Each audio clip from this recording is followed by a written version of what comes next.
మనకు కూడా మన డాడీ ఏ డాడీ? నిత్యుడగు తండ్రి. ఎవడాయన? నిత్యం ఉండే తండ్రి. ఈ లోకంలో తండ్రులు కొన్ని రోజులే ఉంటారు, మనల్ని కొన్ని రోజులు ఎత్తుకుంటారు మనల్ని.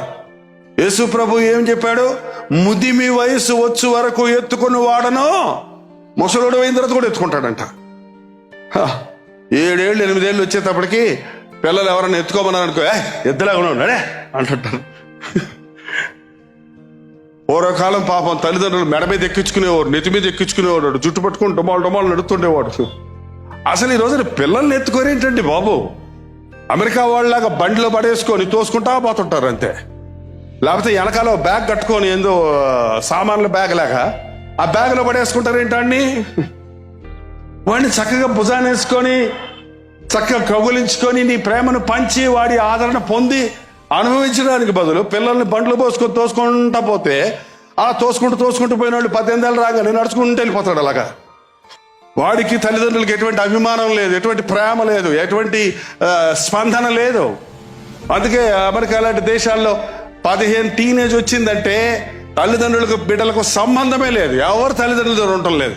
మన భారతదేశ సాంప్రదాయం నాకు ఎంతో ఇష్టం అండి. ఎందుకంటే ఇది బైబిల్ సాంప్రదాయం. కామన్ ఫ్యామిలీస్ అనేది కలిసి ఉండాలి. కుటుంబాలు తల్లిదండ్రులను గౌరవించాలి, ప్రేమించాలి, సన్మానించాలి. 10 ఆజ్ఞల్లో ఒక ఆజ్ఞది, నీ తల్లిని తండ్రిని నువ్వు సన్మానించు. ఎంతమంది ఈ రోజున తల్లిదండ్రులను సన్మానిస్తున్నారు? ఈ రోజున చట్టాలు తీసుకురావాలని ఆశపడుతున్నారు. తల్లిదండ్రులను చూడని వాళ్ళని జైల్లో పెడతారంట. కుమారులారా కుమార్తెల్లారా జాగ్రత్త.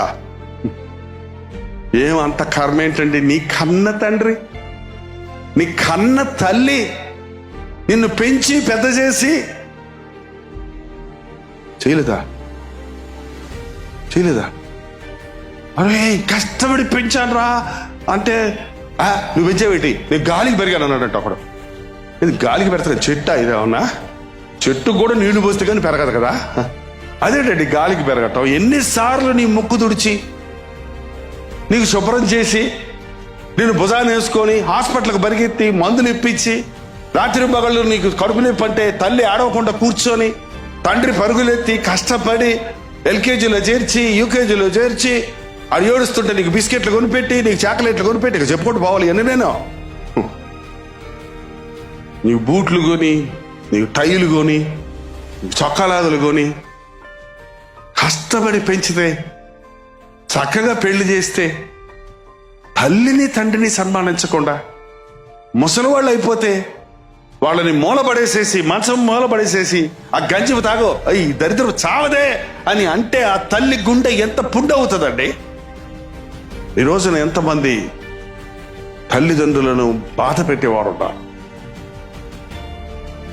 మీకు మాట తెలుసా అండి? తల్లిదండ్రులను బాధ పెట్టే వాళ్ళకి పిల్లలు ఉంటారా ఉండరా? అది కాదండి. మీరు మీ అమ్మ నాన్న ముసలోళ్ళు అయ్యారని కేర్లెస్ చేశారు. రేపు మీరు ముసలోళ్ళు అవరా?